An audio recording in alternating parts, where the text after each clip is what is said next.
What it is. Vader Games in the building. Another chance to be with the City fam, the Rivals fam, neutrals, doesn't really matter. But I'm here.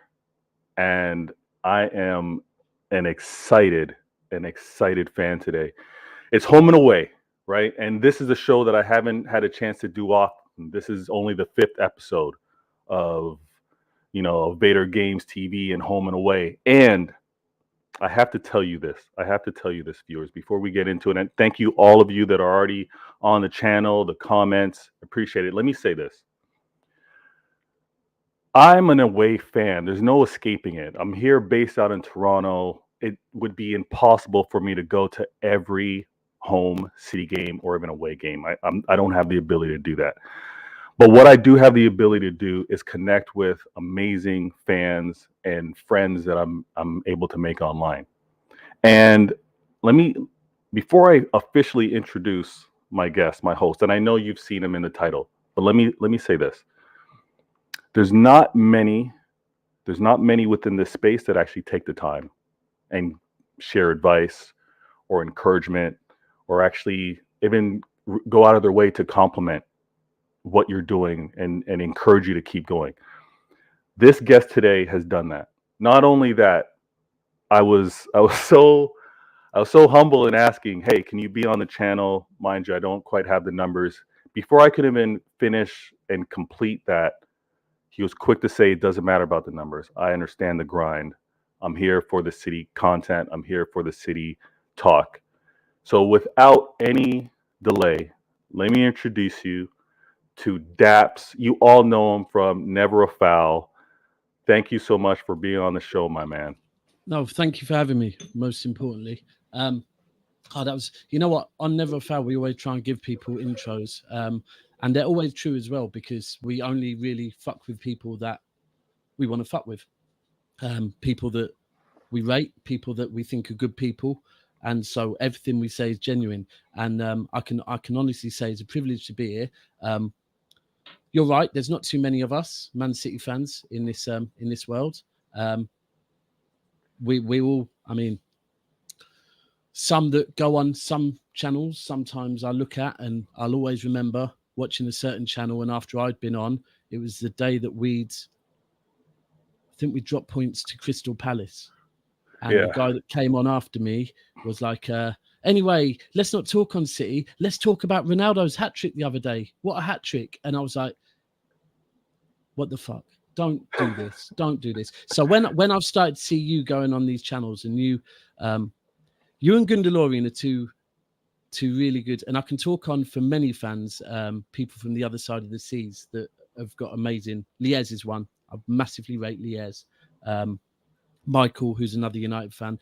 I feel like people over the other side of the pond, shall we say, when they buy into football, they really buy into football, and we can learn a lot because they notice things that maybe this is where I think game going fans and away fans like that live abroad, which are very important to our club. If we want to grow, they're very, very important.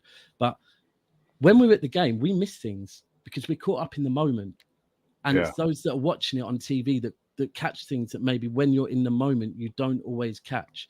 And so I'll look to people like you, and the minute I saw you, I was like, this guy knows what he's talking about at last. And as for anyone that ever knocks you, I've spoken it, I think, when you're on Never a Foul for you were plastic or you whatever, because listen, it's absolute nonsense. And I can speak for 95% of Manchester City fans that are game-going fans that we appreciate our worldwide fan base. The only ones that we have issues with maybe are ones that form agendas, not based on the overall club, more based on the Champions League and an obsession with winning the Champions League, or an obsession on Edison is bad. And you know what? My whole Twitter account is going to be about how rubbish Edison is.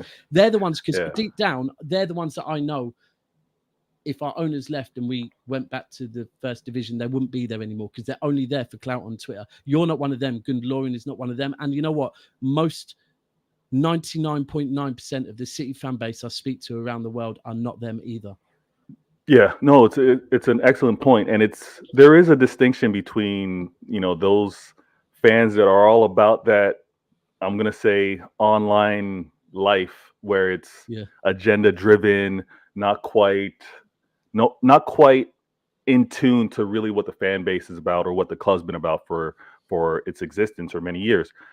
The thing that I try my best to do, and no disrespect to people I obviously haven't messed with or don't interact with at this point in time because it just hasn't happened.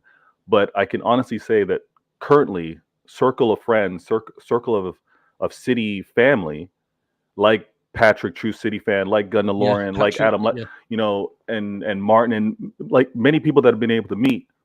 The reason why the interactions continue is because of how they do present themselves and how they do conduct themselves. So I remember, and thanks for bringing this up, but I remember the point of wanting this channel to exist because there's only so much you can really get from, maybe a group chat, or you can get from even just watching watching other YouTube channels. I myself wanted to have the conversation directly with people like yourself. And like you said earlier, that match going experience, you can't replicate it. You can't even just let someone tell you about their experience, because there's questions and things that you're going to want to know and want to Yeah. ask. And that's why I love the fact that I'm able to have you. I've had some amazing guests in the past as well. And it's going to be real simple. I'm just looking to have a convo. It's like, I know we're not. That's I what know this is we about, bro. exactly. Look, YouTube and football content on YouTube really blew up. It was already big, and I'm not going to make out like it's only been about for 2 years, but it really blew up during COVID, because when we couldn't get to games, this is where we would meet and talk football. And the other thing I will speak on right now, because I think it's very important, is this is our world. This is us football fans, whether it be male or female. This is our world where we enjoy. This is what we love, and this gets so many people through mental health. Let me speak for myself, and I don't just mean YouTube, to be fair. I also mean football, full stop. It gets so many people from dark places, and for that reason alone, if you know what, I'm investing in what I love in the YouTube thing, and I could see it as an investment, but I actually see it more as a hobby. I don't ever think people are like, oh, one day do you want to leave your job to go and do this? If I'm being realistic, the job that I'm in, I don't think I'll ever earn an eighth of what I earn in my job doing YouTube, right? Yeah. I do it because I love it. I do it because I connect with people that I have a similar love for. I have a love for Manchester City. I really have a love for Manchester City. If I was ever doubted, because, I've moved. I used to live up north. I used to go to Main Road. I used to have a season ticket. Then I moved down south when I was 16, so I have a southern voice. So I never used to get asked why I supported City. It was just accepted. This guy has chosen to support City. It's his choice. And then all of a sudden we won a league, and now everyone wants to ask me why I support City and how long I've supported City for. And it's like, but when I went back, after I've had a hard 9 years, 9 months, sorry. And in January, it kind of hit its pinnacle. And I decided, you know what, I want to go to that Chelsea City game. I went to it, and I felt happy. I felt like I'd found myself again. I felt like I was home, like where I'd been brought up by my dad. I just looked at my mate who I was with, who wasn't a City fan, and he said, you don't need to say it. You look happy. I said, I am. Like, I feel happy again, just to watch City. And and you know what it is? Football's about, man. Yeah, and the thing is, even just the history of the sport, it used to be the working man leisure time, right? Used to be like, whether it was factory work or, whether it was just working with your hands, whatever the occupation was. When a weekend came around, it was like, okay, I'm escaping for a bit. I'm recharging. I'm venting. And that's what it's still all about. Like, we love the sport for what it is. We love the characters that are on the pitch. We love the club because of its history and just what it's made up of. But we need that escape sometimes. And the reason why I think this show is going to be so special is because we're going to talk about what that experience is for the two of us. You're the home fan. I'm the away fan. Obviously, how we wake up in the morning, what we do in terms of our routine, getting ready for the match is going to be very different. I'm going to start with you, but the first thing I'm going to ask, and thank you everyone within the comments. I see them all, and I will bring them when appropriate. But I want to ask you this question. Hopefully, it can trigger the memory. But can you remember your first home game? Can you go back and remember, or not even remember the game? Can you remember the emotion, the energy, the atmosphere? So I'm going to let you into a secret here, and it's not a secret. And anyone that's watching this that's a troll, or anyone that's watching this and you think, oh my God, he's a plastic, right? So just a little history of my life. I was born in Barnet, which is North London. My granddad was a Gooner. My real dad was Watford. When I was 3, my mum remarried. Well, she didn't remarry instantly. When I was 3, my mum left my dad, and when I mean left, I mean packed bags, gone straight up to Manchester, where she'd met someone who happened to be a City fan. And his dad was a City fan. He used to tell me about how Colin Bell brought the trophy round to their lounge once, Sick. So I've been told that my first football game was Watford. Really? But I can't tell you what it was like. Yeah. It was before, you're way too young. It was before I was 3. I do remember for a few years I was bought Watford kits and I was bought City kits, but I was living up in Manchester.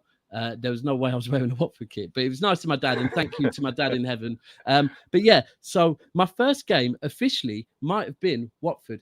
Strangely enough, I probably might have seen Tony Coton, who later went on to play for Man City. But my first Manchester City game was against, I've been trying to work this out. It was either Barnsley or Burnley. Now, I'm pretty certain it was Barnsley because it was a red kit, right? And it was in the FA Cup 3rd round, beginning of January. And the only thing I can remember about, I sat in the main stand at Main Road. It was when the Kipax was still standing. So it was a long, long time ago. And the Kipax were just legendary. It was like, oh my God, what is that? Because it's like, whereas most of like the Cop, the whole end, most of the big stands, the Stretford end, they're behind the goal.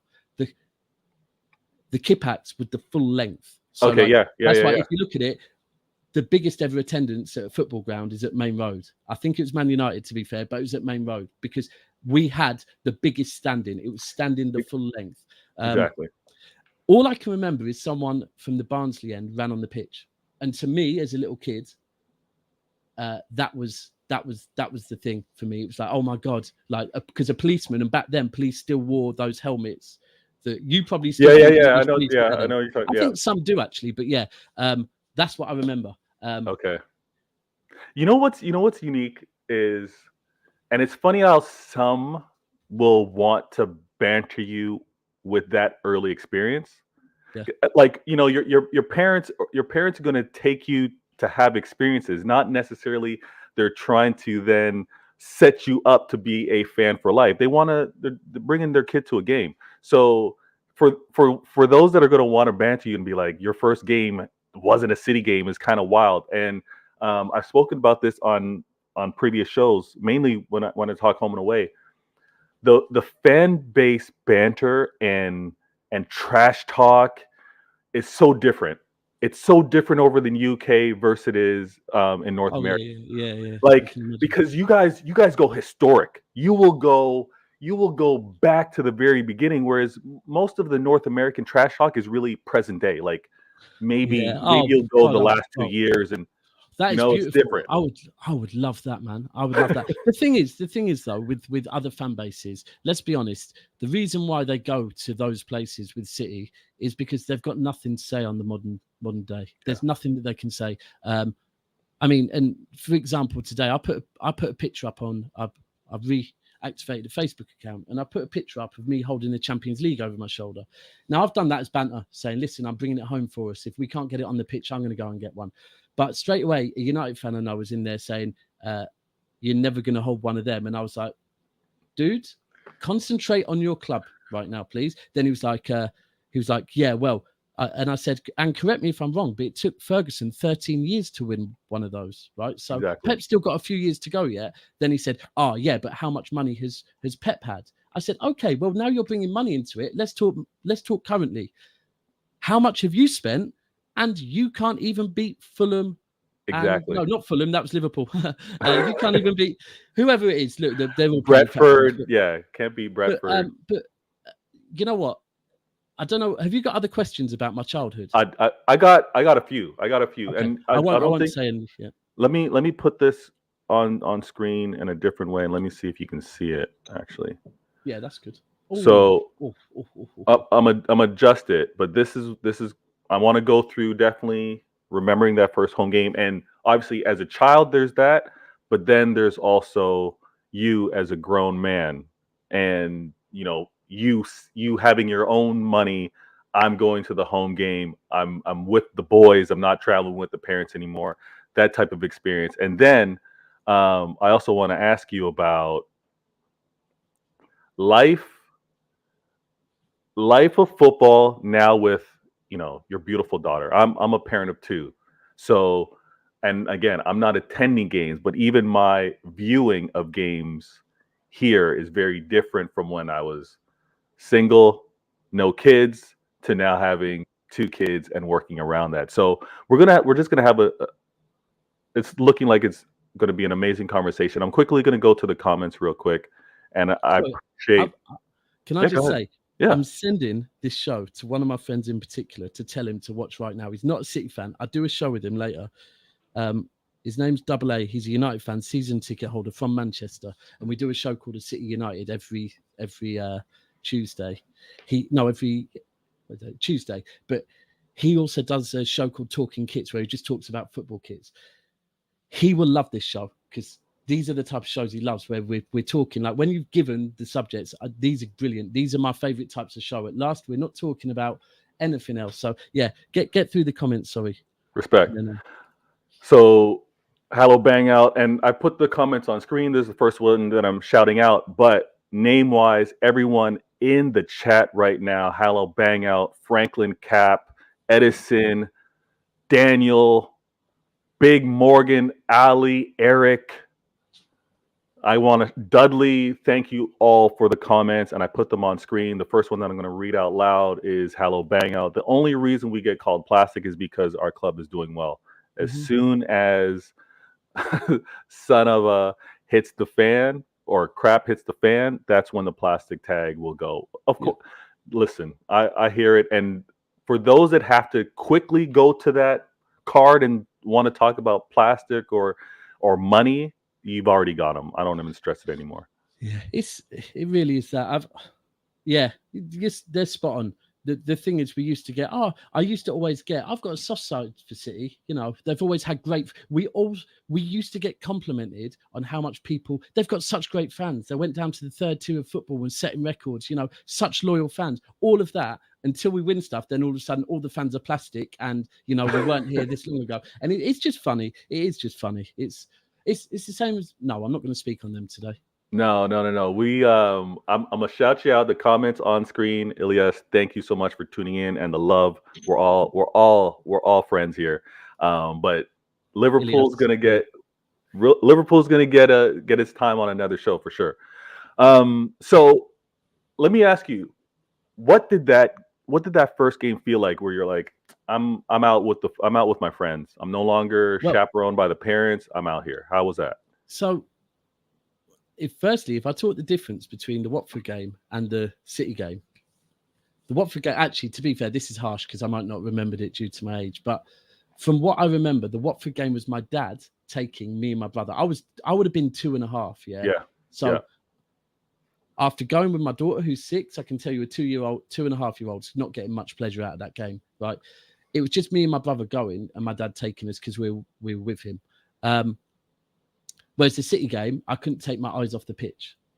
The smell, the getting there early, even like so the Kipax was in the middle of Main Road was in the middle of Moss Side, which is at the time very rough area of Manchester. And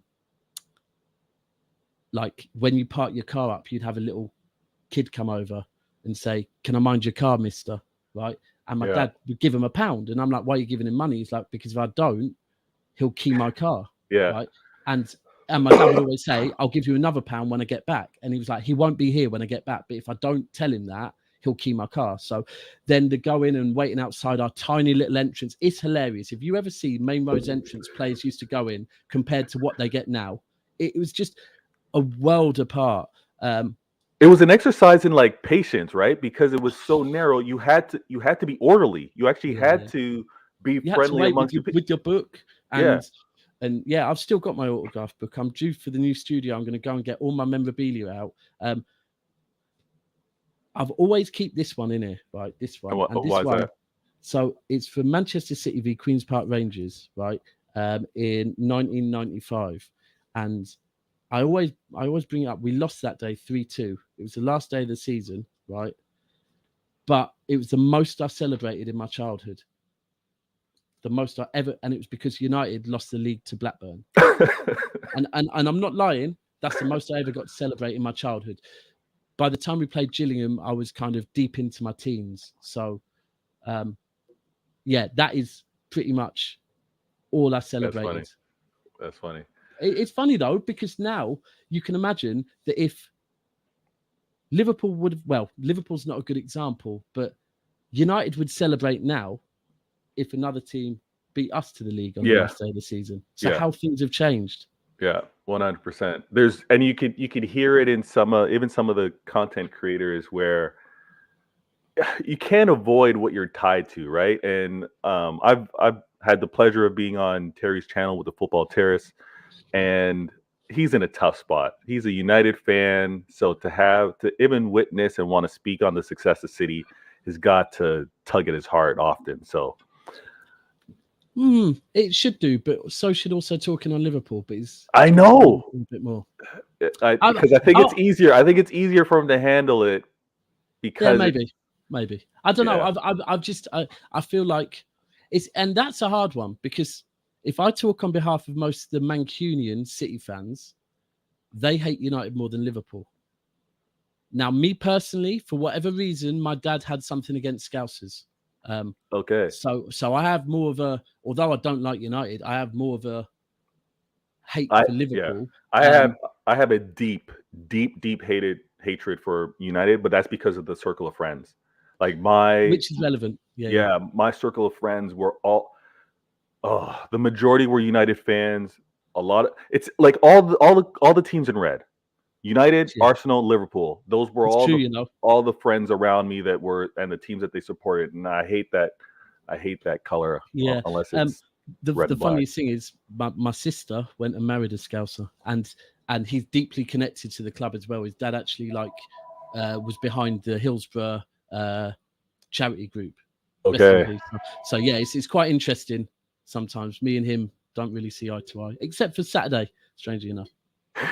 Well, but as far as the difference between going solo and going with the parents, like how was that solo trip out for the first home game? You mentioned the entrance and having to kind of channel, and I'm going to ask you about what it is today versus back then, but how was it going to that first game? See, back then it was, because of my age, it was almost like an adventure back then. The football side of it was good, but we weren't that good. But it was an adventure, because I was still when I started going with my mates, I was still, how old would I have been? 13 or 14. Do you remember getting any advice like from the parents or elders telling you, don't do this, do this? Here's what. You know what? I'll be honest. It's so funny as a parent now. I'm like, I don't know how it was, but I mean, we used to. I think my start. So I lived just south of Manchester. So I started going to Crewe first. Crewe was like a 10-minute train ride. So on Wednesday nights or Thursday night or Tuesday nights, I'd go and watch Crewe Alexandra play with my mates.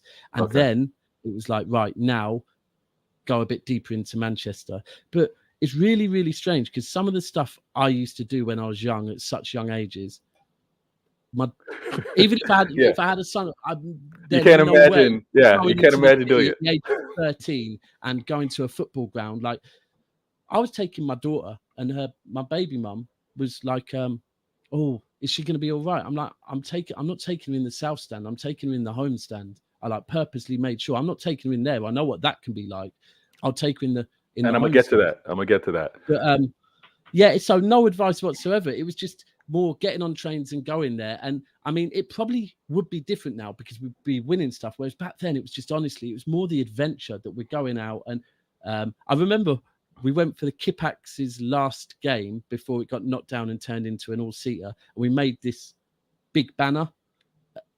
It was so awful. I've seen pictures of it recently. We thought it was so good, but it was awful, man. It was really, really bad. But Oh, you're gonna have to share that on like a Throwback yeah, I Thursday need or to something find like it, that. to be fair. Let me ask you this now, because we're gonna fast forward because it's present day. I mentioned earlier, I've got the two. You've got your daughter.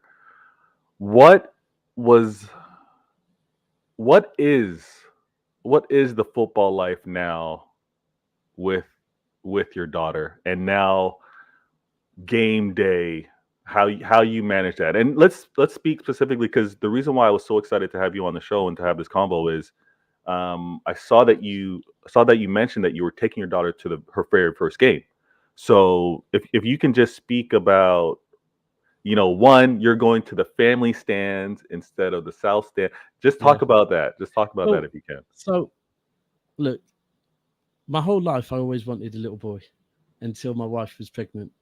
And then I told everyone I'm having a little boy, I'm having a little boy, I'm having a little boy. So one day I was drunk and I was sat in a bar with with her mum, and I said, you know what, deep down I want a girl so badly, but I'm saying I'm having a boy, but I just want this little girl that I can protect and fall in love with. And I always tell her, if she's the last if she's the last woman that I ever fall in love with, I will have succeeded in life. And so from that point, it was like, right, I might not be doing the football thing, but I'm still damn sure going to bring her up as a City fan. And like her first game she watched, and I got in such trouble because when babies get overstimulated, I Yeah. kept her up. So when we played Liverpool in the Carabao Cup Yeah. and we won on penalties, it went to extra time, then to penalties. Yeah, she stayed up for the whole thing and watched the whole. She was mesmerised with a little Man City bib on. But then as she's got older, she's the most girliest girl you could ever imagine. Where she's like, I don't like football. I don't like football.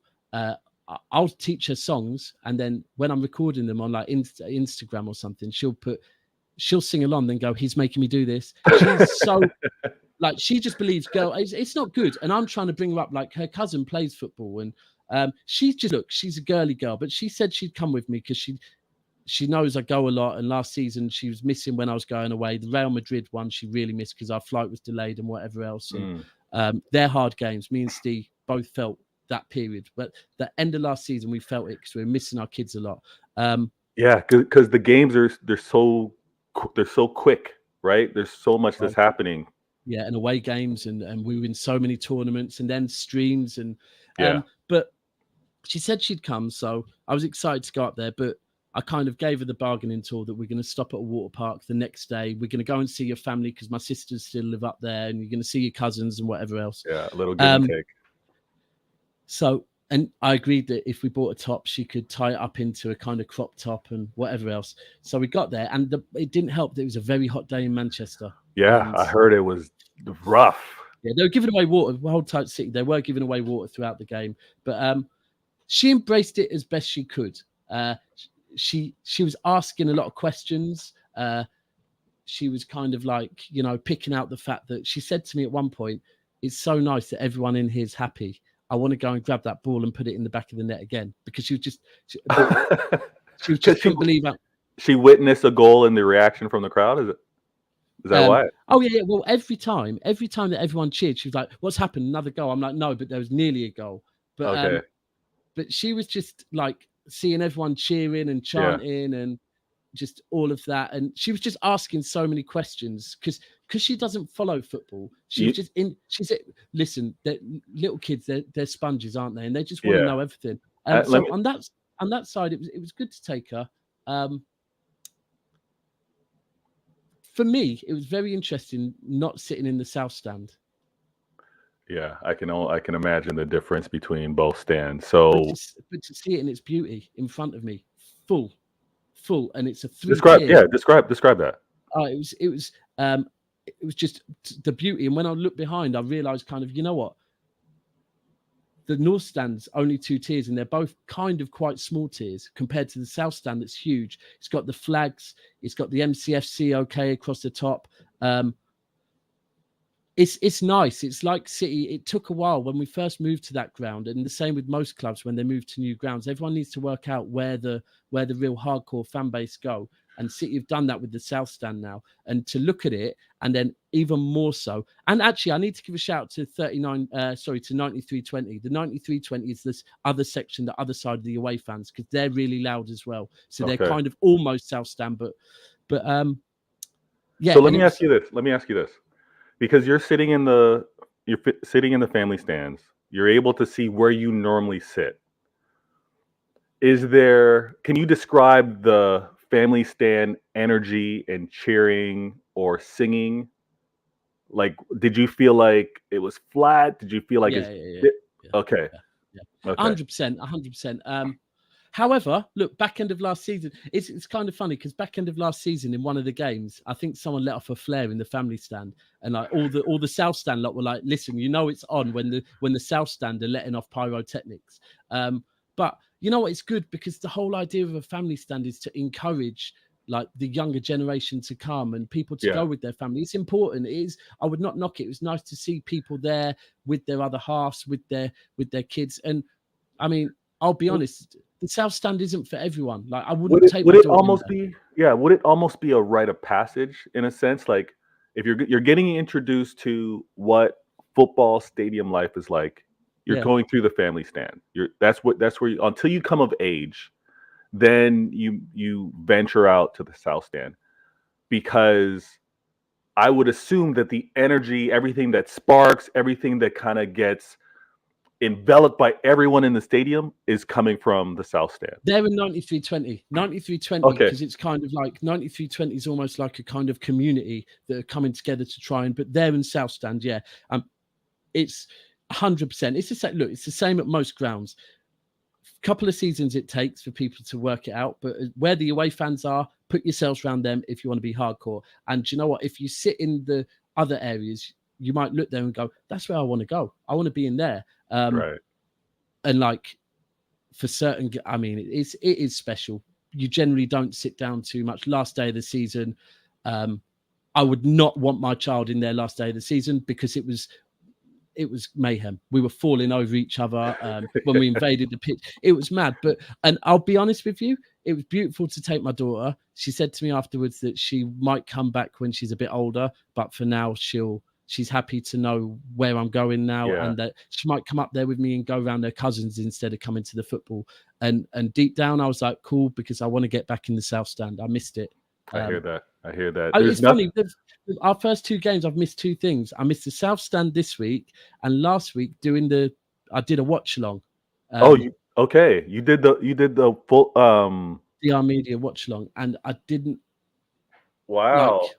And they'd messaged me for 1 or 2 watch alongs, and I was kind of like, I don't really like doing watch alongs. I'd rather go to the games. And Steve had a ticket for me, but he was like, no, now I'm not doing as much. We need someone to represent, so you go and do it. And I woke up that morning, saw Steve on the way to the ground, saw a load of my mates at United fans travelling up to Old Trafford, got to London, seeing loads of City fans down there, loads of West Ham fans down there, and it felt weird to be going to do a watch along. Now, I'm not saying I won't do watch alongs again, because every now and again I can't. Like Liverpool away, United, I'm trying to get tickets for United home, but I'm not season ticket holder yet. I'm not. So I have to, I only got offered silver, and that means you don't get the top 6 games, and they put you where they want to put you. Right. I want to be in the South Stand. So there will be certain games that I might do watch alongs, but it felt hard to not be their first game of the season and to sit and watch it on TV. Yeah. For me. I can see that. If I were to, one thing that I would definitely describe is, because I happen to have a son and a daughter, and daughter love is different. It's different. They wanna. It's more inquisitive. It's more of they want to know why you like something so much, why you do the things you do. And when you describe that your daughter wanted to see where you go to spend time watching the game, see what it means to be in the stands. I know exactly what you mean. Very different, because you're the home fan. You're able to go to the games. I'm the away fan. My experience is like it was one Saturday morning where my daughter was like, "Daddy, can I watch the game with you?" Wow. And because normally I just make my way down to the other room. So games out here, this is also something that's very different, right? So games out here could be as early as 8 o'clock, 8 a.m. for me, 10 a.m., 12:30. So because there's a 5 hour difference between here in Toronto and you guys. Yeah. So even how we experience games, I'm enjoying things in the morning or early day, and you guys are enjoying evening like events, right? Yeah. But we had brunch. My daughter was like, "Can I watch a game with you?" And same thing. She sat in my lap. She was asking tons of questions. She was like, "Who's that?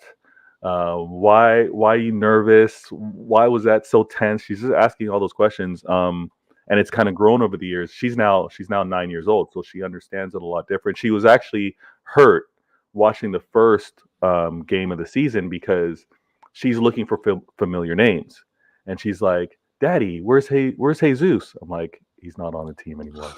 That's good though that she's noticing those Yeah, things. it is. She's like, "Daddy, where's Sterling?" I'm like, "He's not on the team anymore."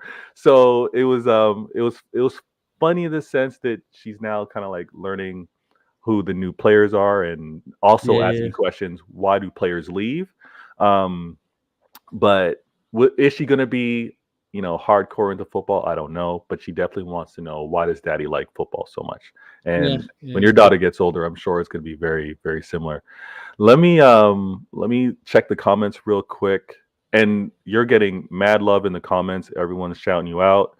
Um, Nick, Nick, I believe, is new to the channel. Yeah, Thanks, hold my tight, guy. Nick. Everyone in here, make sure you smash the like as you do on Never Fail, and subscribe to this channel.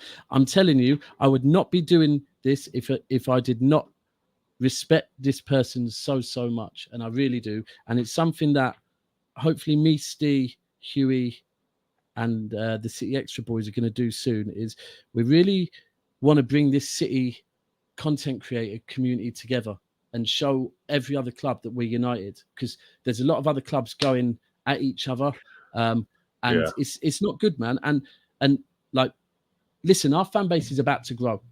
If you look at it, I can tell you now, most of my friends around here support Arsenal. A lot of their kids are starting to ask their daddy if they can have a City shirt, right? Our fan base is about to rocket. Our fan base really yeah, is going to grow. I've got one of my mates got a little girl who's really good at football. She's 7. She's unbelievable. She was playing for MK Dons. She got scouted by Arsenal and Villa. She's chose Villa because Villa means she will play City in games, because she loves City, and she's unbelievable. She's like playing against boys, and Oh, damn. she's unreal. She'll be a star 100%. Nice. Her name's Miami. But yeah, so our fan base is about to get a lot bigger, but we need to show everyone that our community stick together, and we need to, the bigger channels need to help the smaller channels and vice versa, because there's room enough for all of us. There's nothing better than talking City with other City fans. And to be honest with you, I'm not going to say any names, but there's one City content creator that doesn't reach out to the community enough and to his community when he's got a massive platform, and he should do. Everyone should do. Look, Yeah, Steve has helped me so much, and I'm going to help everyone else, because we all started somewhere.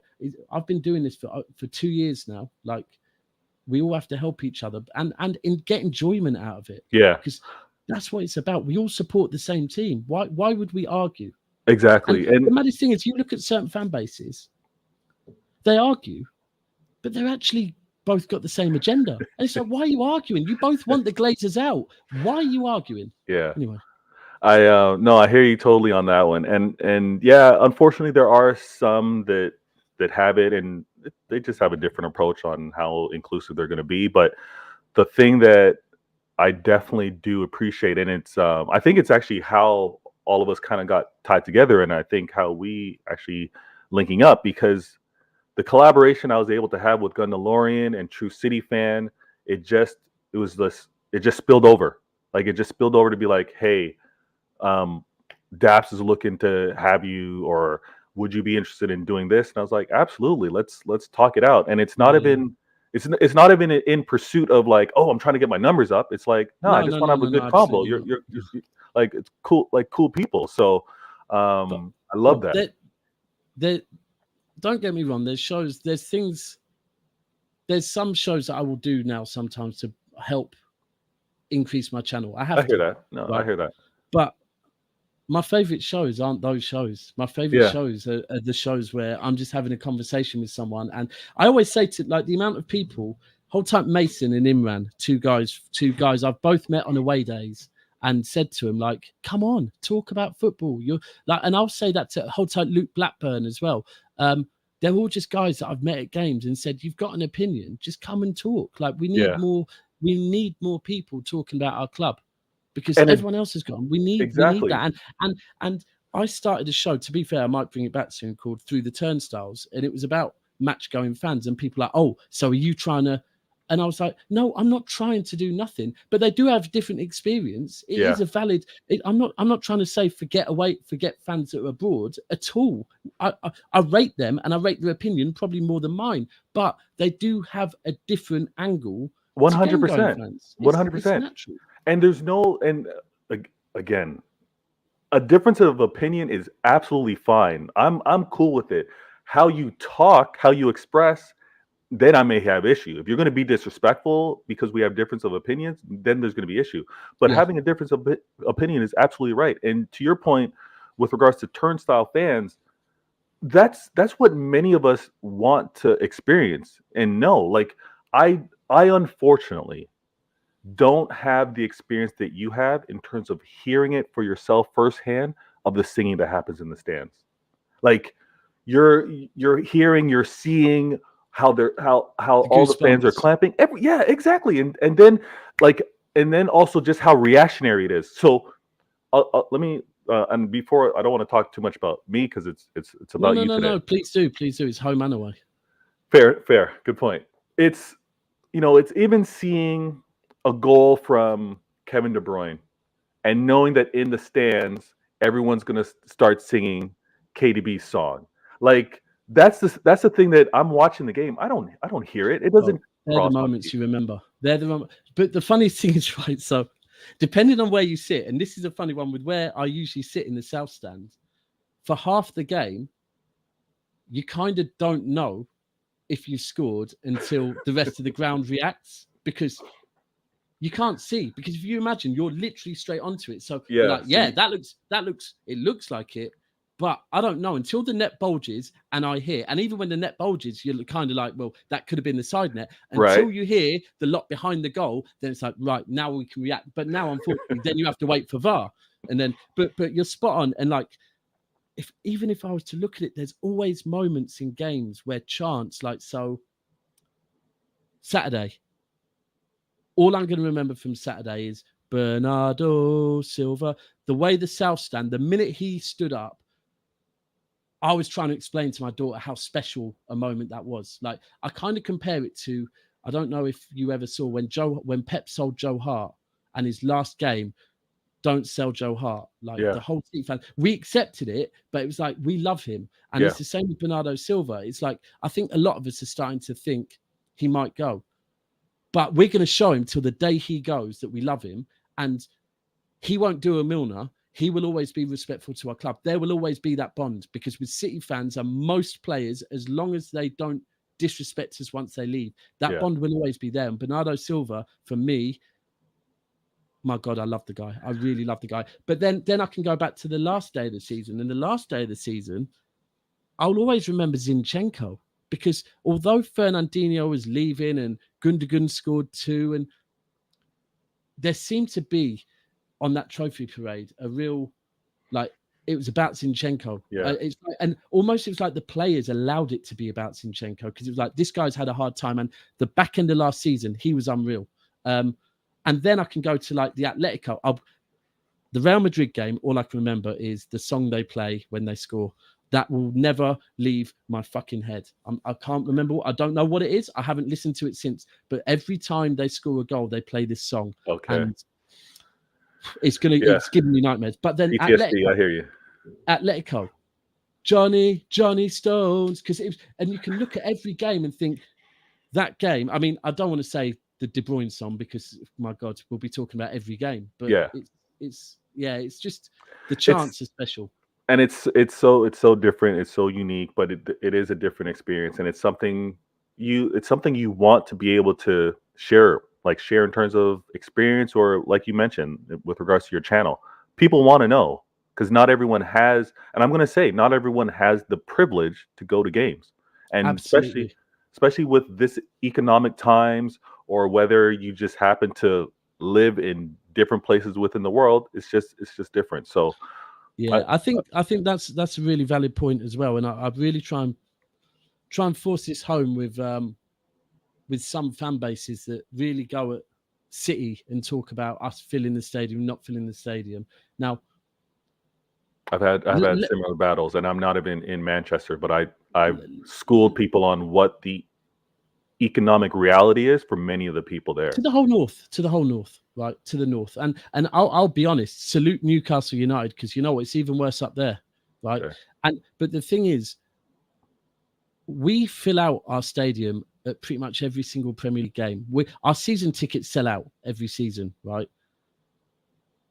But then people will get a glimpse of a Carabao Cup game, right, on a week where we're playing Liverpool on the Saturday, we're playing Chelsea the following week, and we've got and then they'll go ha ha ha, and it's like these City fans, the ones that are of age, because let's be clear, City's fan base, core legacy fan base, are of a certain age. They go to every game, right?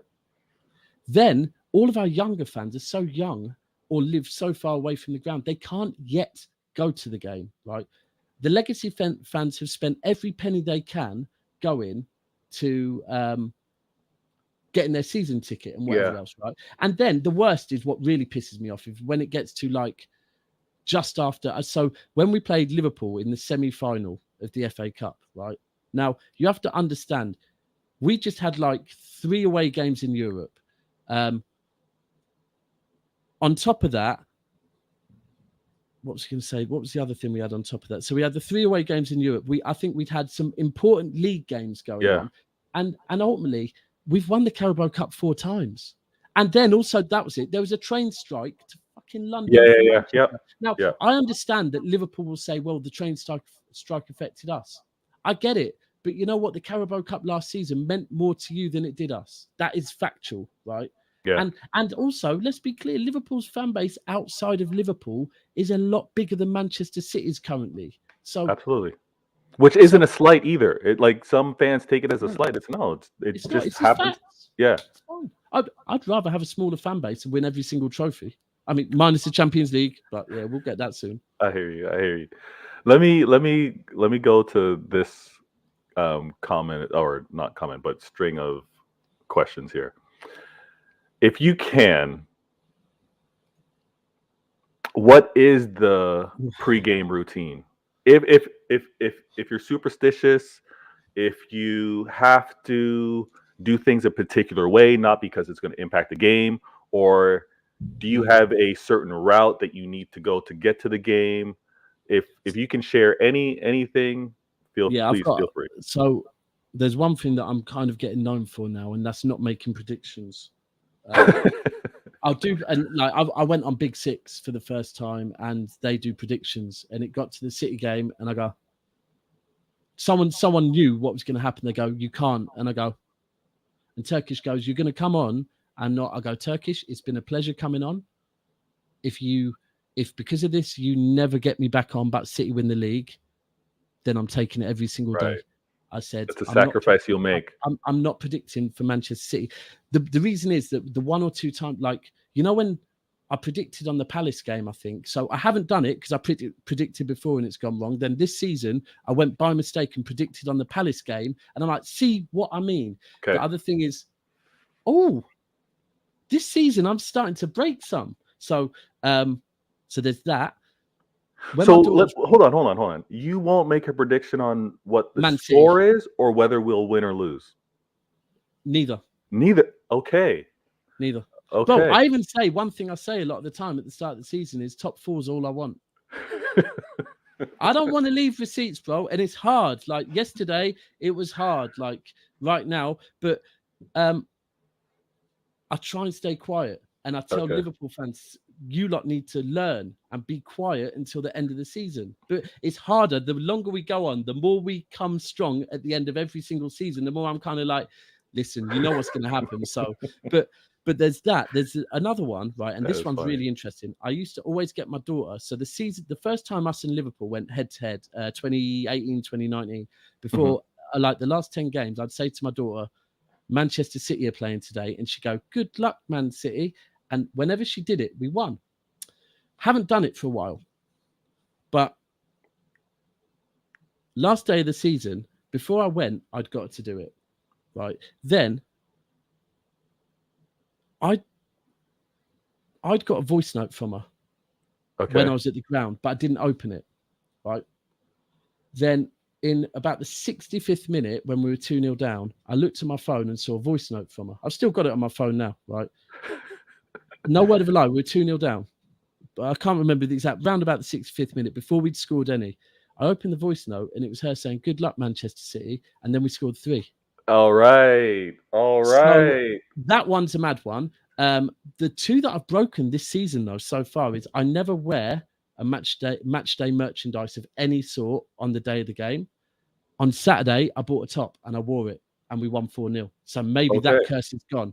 And the other one is the other one's predictions. And I actually made a prediction on Friday that City would win 4-0 because we need a clean sheet, and we won 4-0. I didn't get the goal scorers right, but I don't know. I feel like maybe this season I might come out and start making some predictions. So I'm not mad at that. I'm not mad at that because there's science to it. And because you've had such a string where you've seen what you do does have a result, I'm not mad at that. Does that also mean that you don't do like fantasy or any of that stuff? Because So I've never done fantasy. Well, I used to do fantasy years and years ago, like probably about 8-9 years ago. Haven't since. This season I have, because the Coppish lot, as part of our panel thing, they're like, we need to do one. So I've started doing it. how's that? Isn't that like tugging at you? Like what's Well, I mean, how do you handle it? I found it quite easy first game, but I must admit, Hold Tight Ty from Trafford Tunnel and Never a Foul, he's deep in it. Like he's to the point where group conversations will be about something else, and he'll switch it to talking about fantasy. I'm like, bro, like I think our Never a Foul league's got about 400 people in it now because he pushes it hard, yeah. Okay. And I had to send him my team. Was like, what do you think? And he goes, I think I had De Bruyne for the first game. I had De Bruyne and Grealish in, and he put, bro, one rule is never have like 2 players from the same team in the same similar position. So I was like, okay, cool. So I took Grealish out. This weekend, I thought, no, let me put Grealish in. So I had Grealish and De Bruyne, and Grealish had an absolute stinker. I'm going to listen to Ty. I mean, I'm not overly, but because Coppish said, you know what, I'm trying to embrace everything. So I'm like, okay, cool, I'll do it. But yeah, I generally don't. I've seen other people get pissed off when they miss the Friday deadline. And I'm like, I don't want to miss that deadline. So I'm hearing all that with regards to the superstition, being cautious, not wanting to be any type of negative effect on the team. And with regards to your pregame routine, now you don't go as far as to eat a particular meal no. Okay. You don't have to travel a certain route going to the stadium. I'll travel the cheapest way, bro. Okay. I mean, there's some things like I've got my preferences. Like I prefer to not drive up there because it's a long ass drive. I prefer to stay at a certain hotel because I prefer the hotel. But the only thing I would do now is, and by the way, Steve's got some huge ones. Like, he's very superstitious. Oh yeah. Very. There's a certain jacket last season that if anyone saw him at games in a certain jacket, it was like Pep vibes with the hoodie and the cardigan. But, with the great cardigan. There's the socks. So when you get City membership, they send you a pair of socks. It takes them about 3 months to send you them, but eventually you get a pair of socks. And I wore them on the last day of the season, so I can tell you now, when the title decider comes, I will be wearing them 100%. That's fair. That's fair. But yeah, no. Apart from that, not really. The main ones are The main two I'm actually breaking. I've broke this season, Yeah, so I that's might actually need a good. new one. Yeah, It's we're actually that good. fucking good now that I can do that. I'm not mad at that. I similar story. So, and I said this on True City Fans channel. I'm not very superstitious, but I'm like, you know what? Something's not working. Let me change it up. Yeah, When we were so, and the games for me are like late morning, right? So just having brunch with the family.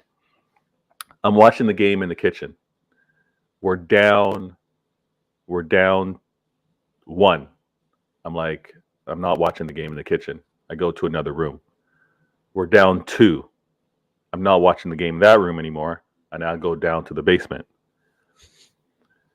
We we're doing well. I see the subs are happening.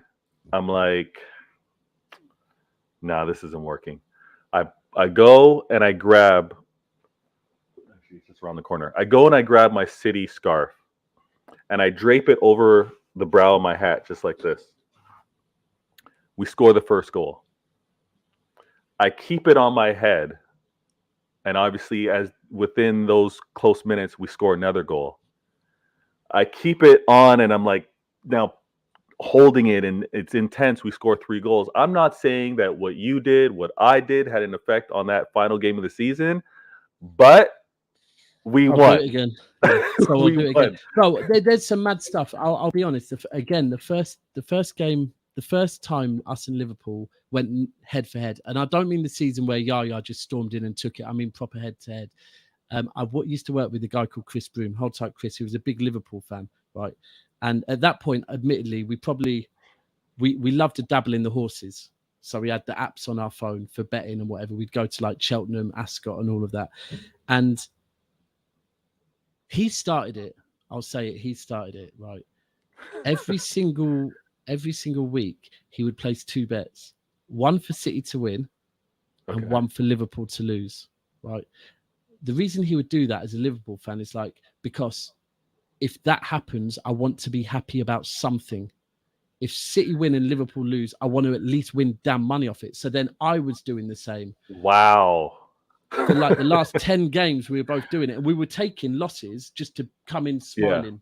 I Like, hear and that. then one week, all of a sudden, my smile was that little bit bigger, because you know what? The money didn't make him that happy. Exactly. It does. It's all about the league. It's all about the league. And on another time, we're obviously going to talk Liverpool and the whole issue with Champions League. The fact that they have their Champions League, but they so desperately want another league, speaks to how important this league is. So I don't want to hear any flack about Yeah. still wanting league titles. Do you know what I said yesterday? And I'm going to try and follow it my best. It's so damn hard, but I'm going to try not speak on Liverpool. Wait. What do you mean? Not speak on them? Why do we need to speak on them? But if okay. No. I'm just for me personally, because I'm like. But you're involved in so many shows. You're going to have to speak on them. Oh, yeah, but right. Here's the thing, and I will. If I'm asked questions, I'll answer them. Okay. But, and my agenda with the way I approach content creators about Liverpool is very simple. Before we even go live, I've worked out what the show's going to be like. Yeah, like if it's going to be respectful, you'll get a Daps that can come on and say, Trent, everyone lay off Trent, let Trent do his thing, and he could potentially in the future, like, be one of the best fullbacks the game has ever seen. Yeah, admittedly, defensively, maybe not as good, but it's irrelevant. The game has evolved, right? Okay, So I can say that. I can say Alisson for me is the best goalkeeper in the world. If it's respectful, you've got your sleeves down, collar, everything's. You're chill. I can be honest. Listen, when your team's as good as City's, yeah, we can give compliments to other people, right? Right. Because at the end of the season, we've seen what's happened. Okay.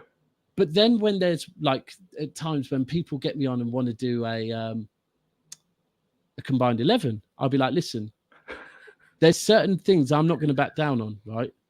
I'll let you have one or two of your little cheap shots, but there's certain things that I am not going to back down on. There was times last season where I was like, listen, I'll let you have that, but we're playing a false 9.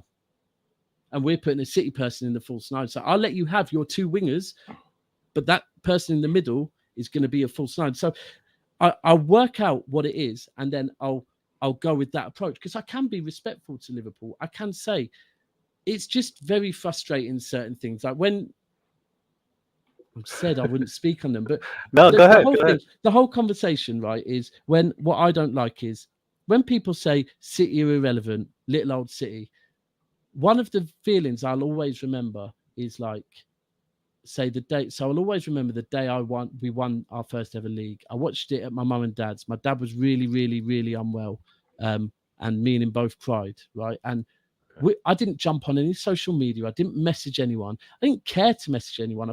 And then after the game, because obviously I was with him, after the game, when I went home, I sat and I watched Match of the Day. I watched Sky Sports. I watched the Vincent Kompany interview over and over and over again. And I smiled to myself, right?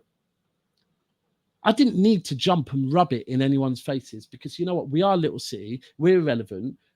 So when we win stuff, we'll celebrate with our own fan base, and everyone else, I couldn't care less. Right. But when people say, keep coming for us and saying we're like, so people will send for City. Then when we speak on them, like Liverpool fans, sorry, I am speaking to you now. We're in your head rent free. And this is what I've started saying to them. Listen, let's face the facts. We are stopping you from winning the one thing you want the most. Yeah. You want the league the most because you've done the Champions League a million times. You've told us, right? We are stopping you from winning the league. If it wasn't for City, Liverpool would be very dominant right now, right? And that is a fact. Now, they'll go, and their comeback is, well, we're stopped. What about the Champions League? Okay, no problem, brother. You're not stopping us, right? You stopped us once, and I can't even remember how long ago that. Lyon has stopped us. Yeah. Tottenham has stopped us. Chelsea has stopped us. Real Madrid have stopped us. Tell me that they're in my head rent-free.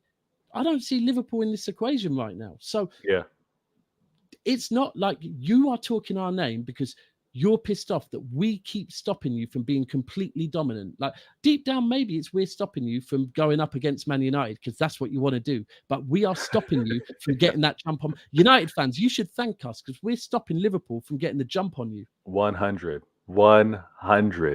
And it's funny on how enemies need to be thankful for what we're doing, and actually between the two of them, that's how it is. I do find it challenging because I've come across a few.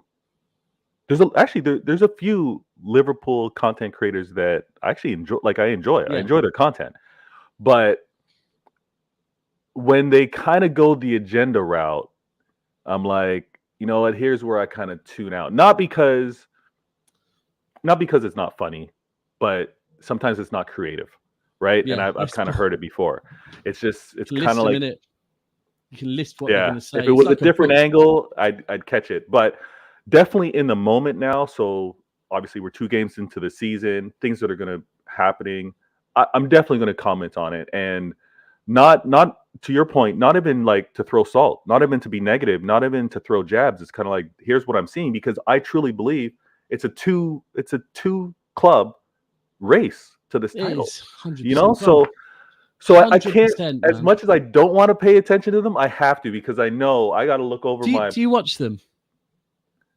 I watched this last game 100%. I watch.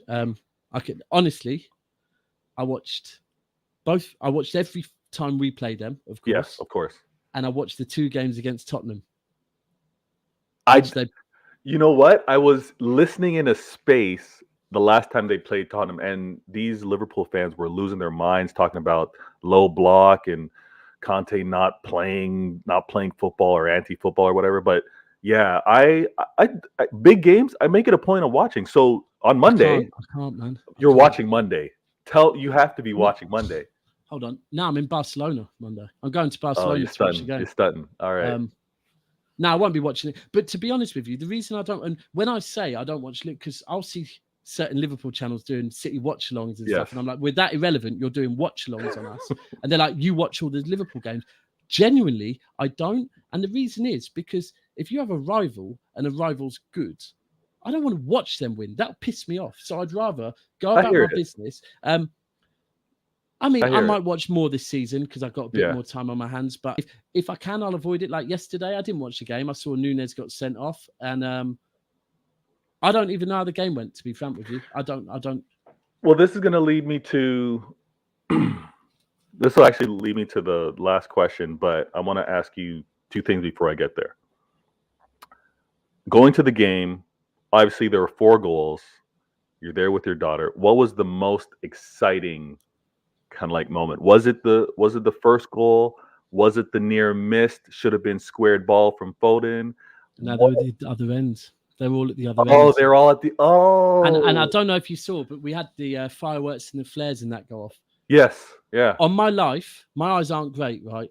On my life, when the whistle went and everyone took the knee, that was the first time I noticed the players were on the pitch because there was no because there was no wind and those flares. It was like, oh, Okay.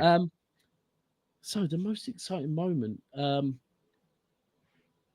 I'll be honest with you. I'll be completely honest with you. It was Bernardo Silva when he came on. Okay. Because that was, I love that. I love when I see a fan base, and not just Manchester City. Like when I see any fan base passionately come out to back someone, I like that. That's what I like. It's the tribalism, and it's like, yeah, we're showing Bernardo Silva, and he came out he noticed it. He came out on Sunday and addressed it. Thank you. That for me, that was like, my daughter was like, "What's going on? Why is everyone cheering?" And then for 20 minutes, the South Stand carried on chanting his name, and that was the moment for me. I'll be honest with you, that was the moment. No, that's good. That's good. I actually made note of that as well because I think it was a combination of the fan base saying, "We appreciate you," but even from what I heard, he went to all 4 corners, and it was for him to also say, "Sorry for all this drama that's happening out here with the speculation, but I love you. I love you guys as well." That's a good way of looking at it because so there was someone near me that had a sign saying, "Bernardo, can I have your shirt?" And I didn't realize this is why it's good because from where I was, he was up at the South Stand. Then he came running all the way. I'm like, how the hell did he read that sign from all the way up there? But now you're telling me he went to all 4 corners, right? Yeah. And then obviously he was seen at the airport Sunday. He put the tweet out Sunday as well, thanking everyone. De Bruyne has come out and said, "Listen, Bernardo knows we all love him. The fans all love him. And for me, nothing has changed. I expect him to be here next season." I can tell you right now, for anyone that's wondering where Bernardo Silva is right now, he is in Portugal. He's in a place called Valdelobo, which is in the Algarve, not where he's from. It's the more tourist area. It's where golf courses are. And there's a guy called Callum Howson. Hold tight, Callum. He's just a City fan based in Portugal. But I met up with him when I was over there just to talk football for 2-3 hours. And he messaged me, sent me a voice note saying, "Just letting you know, because I've seen you saying about we don't know where he is right now. He's in Valdelobo." Now, that doesn't mean he isn't meeting people from Barcelona there, but he's not in Barcelona. What will happen is next week we go to play Barcelona, and that same fucking journalist will get pictures of him by himself. They'll find a moment he's away from the rest of the team, get a picture and say that he's over there looking at houses. But City have kept the same. And my view on Bernardo Silva, sorry, we're going off on a tangent. No, it's all good. It's all good. Is I look at the Nathan Ake thing, right? And the Nathan Ake thing was Chelsea offered 45 million. City said, "Give us a couple of days. That's the highest you're going to go. Give us a couple of days. Let's go and dip our toe in the water." They dipped their toe. They said, "There's nothing here for us. We'll keep Ake." And by the way, Ake was brilliant on Saturday. And I feel like that's exactly what City is saying right now. And they've said the same thing. When the Barcelona journalist is saying, "We've agreed this, we've agreed that, we've agreed this," Bernardo's saying, "I don't know what's going on. I've made my feelings clear, but if I stay, I will be as professional as I was last season, and I love this club." The club is saying the same, and they're saying, "Offer us the right money and give us time to get a player, and we'll consider it, but it has to be the right money." Everything from our side is very transparent, right? It's and everything adds up. And ultimately, Barca, you haven't sold De Jong yet, right? How can you offer on Bernardo Silva? I don't know what they're up to. I loved Barcelona as a city. I fell in love with the city when I went there 8-9 years ago, right? I fell in love with the city, the Catalan, all of that. This summer, I have fallen out of love with the whole damn city. Although I'm going back there, just because of the way they've done everything, it's so shit. It's kind of grimy. They're obviously playing the they're playing the game within the media, definitely within the socials, and they're keeping their name current or trending or present, whatever it is, with regards to athletes and players in particular, I should say. But I think with how he addressed the crowd this past weekend, I think it's kind of like, hey, everyone's recognized how crazy it's been. Let's kind of reset. I like I that view. appreciate you guys. You guys appreciate me. Thank you. Yeah. I hear this. I hear all the singing, and let's move past it. Do Now, you know? go ahead. Yeah. Do you know? If you deep it, right, last season he wanted to leave. Yeah. His agent was over here having a chat with City about him leaving, right? But that got smoke screened basically because that turned into the Ronaldo agenda. Yeah. Because it was the same.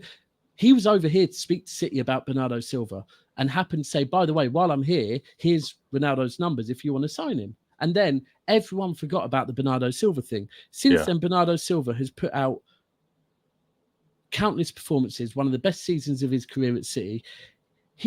There is no love loss. For me as a grown man who's been married, who's wanted children, and probably the same for you, is deep down, I believe he's happy at City. He knows at City, if he stays, it's another chance to win the Champions League, right? However, I think at his age, 28, I think he's 28 or 29. Yeah, I think 28. I think him and his other half probably want to get back to closer to where they're from and have a child. And deep down, but he's such a gentleman that he's not saying that. He's saying, no, I don't need to tell you my business. Yeah. Yeah. It's all fair. I think many fans are kind of like, we know what it is.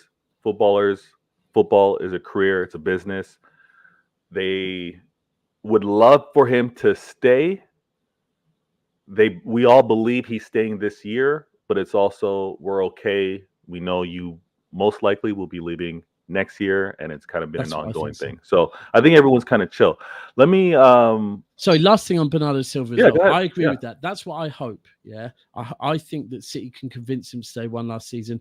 And especially as the days count down, less and less and less time. But what I will say is to every single City fan, and don't get me wrong, I've had my moments where I'm like, oh, this isn't good enough. We need to sort this out. We need to sort that out. We have to sit here and we have to look at how our club run business, right? Yeah. No players have gone and we haven't got over it. No players have gone and we haven't got a plan in place. Listen, we have Van Bronckhorst looking around the club about a year before Pep signed his extension, just in case, right? So everyone needs to understand, is Bernardo Silva a hard person to replace? Of course he is, but do we have the best manager and the best board to find the right person and get them up to speed? Did we think Zinchenko, when he joined us, would end up being the player that he is now at Arsenal?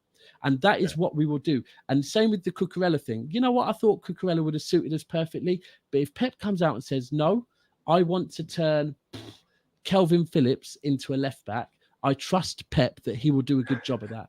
And honestly, until they let us down, we have to just continue to trust our board and not have a meltdown, because they haven't done us wrong. They haven't done us wrong. And to build on that point, and I was part of the show just yesterday with Pitch Points, Gundelorian, and he goes deep into the research. Oh, like he does. This man's nice. Like, he has one of those investigative minds, right? So he was already looking at potential replacements within the midfield, and he shortlisted it, went through it yesterday. It was great content. He's unreal. Anyone, if you guys happen to miss it, check out Pitch Points. Excellent content. I want to ask you, and thank you for all the comments in the mix as well.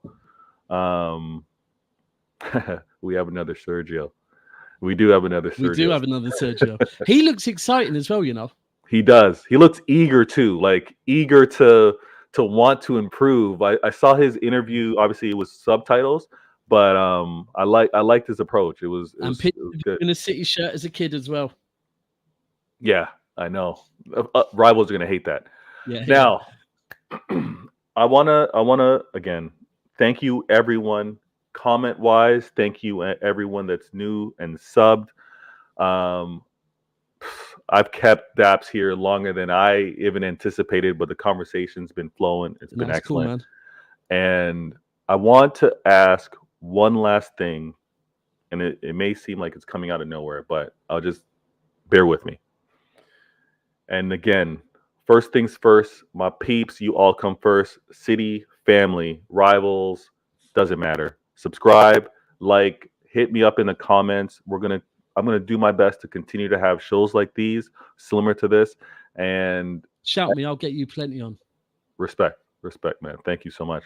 Let me throw this out there. Comment wise, we got Hello Bang Eagles. Also, Daps, thank you the other day for having me on Always. Firm with my debut. Big ups. The more people that are new to it, you find gems, new peoples. You find absolute gems that just don't even know it yet. And the amount of people that are like, oh, I just don't feel that comfortable. I don't know where it comes from. People, like, honestly, I remember everyone just come on and do it. There's so many people that just come on and talk their talk. We do call-in shows and they're brilliant just to get people's opinions. You don't want to hear the same regurgitated crap. I've said the same shit about Sterling needing a number 9 next to him. Get some other people on with different opinions. Yeah.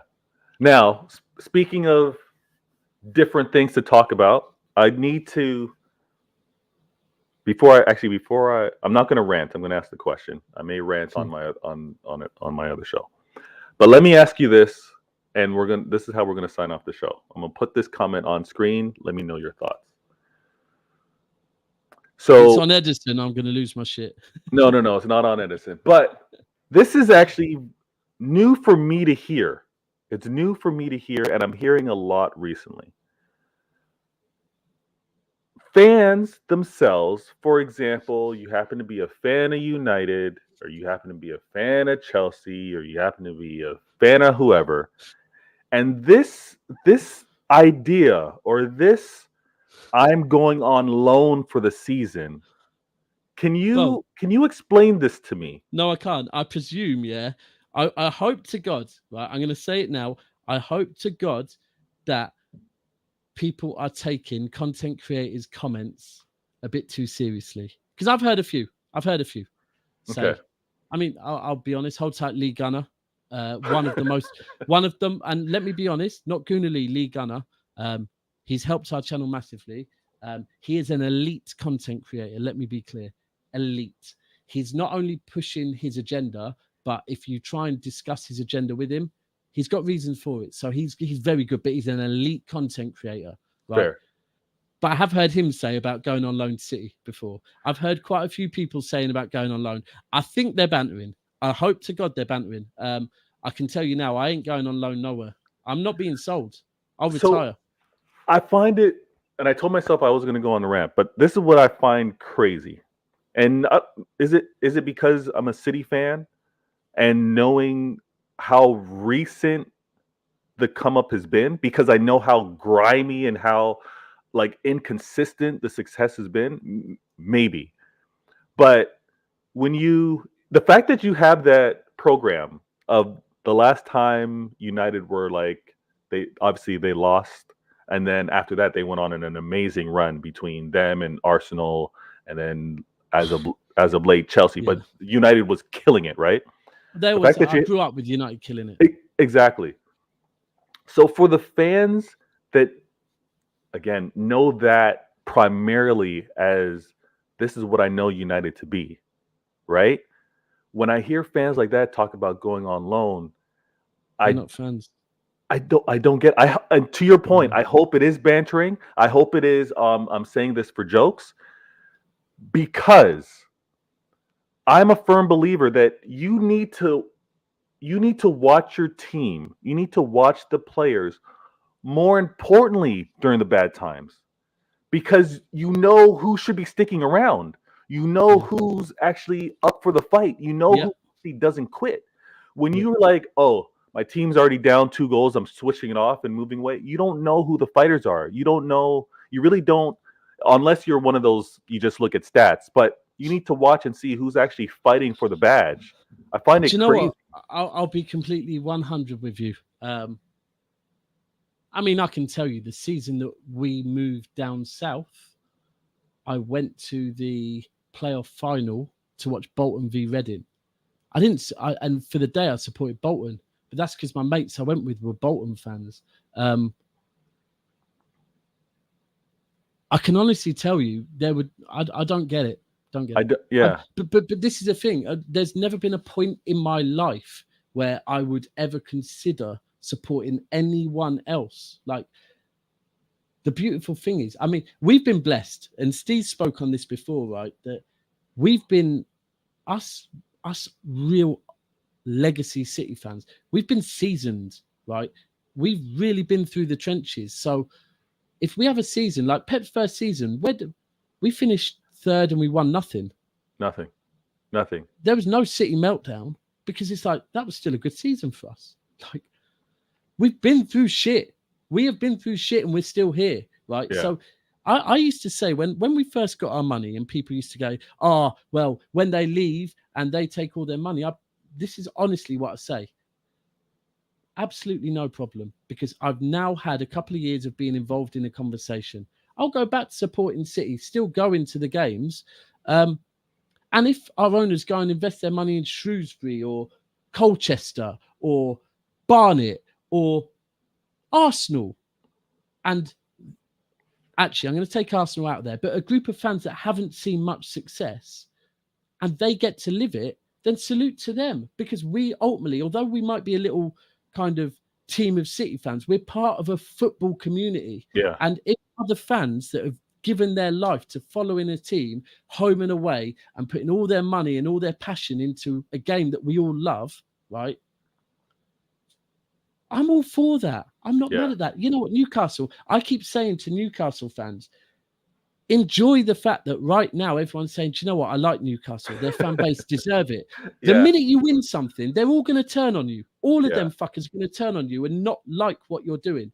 But Newcastle, they deserve it. They're a loyal fan base. So if their fan base have to get to see some success, I'm all for it. It's so different. Loan is mad. They're not real.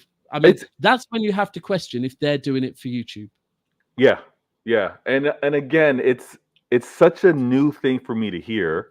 So I'm trying to decipher whether it is for jokes, whether it is in all seriousness. But again, and I don't want to come across super preachy, but you brought up the point, like, what if the money does go? If the money does go, so what? Like, if the success is then in a different way or is challenged differently, then fine. The same way, even with the money remaining. Look at United, the money's remained. Look at Arsenal. It's been a different level of success. But you're still a fan. You're still going to grind it out. Like, do you know what? This is really, let me be clear, right? So I've had conversations with City fans and I've said, look, I can't get to every single game because I have a daughter and the cost for traveling from here, but I get to most damn games. I go to most European games, and they were like, oh, I said, listen, my family will always come first, but I have spoke on streams before. I think I sent you one before where I can talk on like 4 of the most important points in my life. 2 are with family. In fact, no, I think 3 are with family, 4 points, 3 with family, 2 are with City. 1 of them was with family and City. But based on that, let me ask everyone a question. If you had a child and your child was born with a disability, would you love it any less? No, not a chance in hell. And anyone that's a parent, you do not even, like we saw straight away. No, both of us. Yeah. It's the same. If you support, and when people talk on City's history and say, oh, you've got no history, I always say, do you mean history or trophies? Because they're differences. Because don't you dare tell a fan of a football club that's never won a trophy in their career that they have no history. Because some of those fans' best days might have been in Division 3 with their mates cheering on their team. That's history. That is history. Coming from 3 tiers down to winning the league, that is history. Battling for promotion, fighting relegation, all that is history. All that speaks to eating chips and curry in like before you go. That's history. It's part of that is what football is about. You can't pick and choose what bits you want to. The trophies does not define history. Notts County have never won the Champions League. They're the longest standing club in the league of football in England, English League of Football. So, and the last point I'm going to want to make is those fans that want to say my team isn't doing well, I'm temporarily going on loan, speaks to their durability and their ability to fight through the tough times. I want to say this. Thank you, everyone in the comments. Thank you, everyone that's newly subscribed to the channel. But most importantly, Daps, thank you for being on the show, my guy. So we want you on Never Fail a lot more. I want you on Never Fail a lot more. And you ever need me, please shout me. And also, everyone in here, make sure you subscribe. Anyone watching this back, don't only subscribe, don't only like. Please leave a comment because that will help the channel massively as well. Yeah, hit me up. I've got plenty of City fans that will be chomping at the bits to get on and talk about their experiences, and some that have more experience than me. That's huge. That's huge. I appreciate that. One last thing, everyone. I'm actually hoping to do more of this home and away. I've had the privilege of doing home and away with Rob. I've been able to do it with Martin and now Daps. I'm looking to actually do this again this week if possible. And I want to thank you for the time, man. It's been a conversation that's just flowed. And like you said before, we talk football all the time. To be able to talk football at a personal touch, 100%. It's different. So I want to thank you. Let me put this last comment on screen. And hello, Bang Out. I know you've supported Never a Foul. You've been on the stream before. Thank you so much. Yeah. And last thing, so we've got a show, myself and Double A have got a show at 10 p.m. tonight. After this, I'm going to be on Big Six Bants, just winding up Liverpool fans briefly. That's a different me. And then I will be back on Never a Foul at 10 p.m. And we will be talking the 5 players that Man United needs if they want to get back to top 4, and the 5 players that City already have that are going to win us everything. Nice. Make sure you guys follow Daps on those upcoming shows, and love as always. Vader Games, we're out.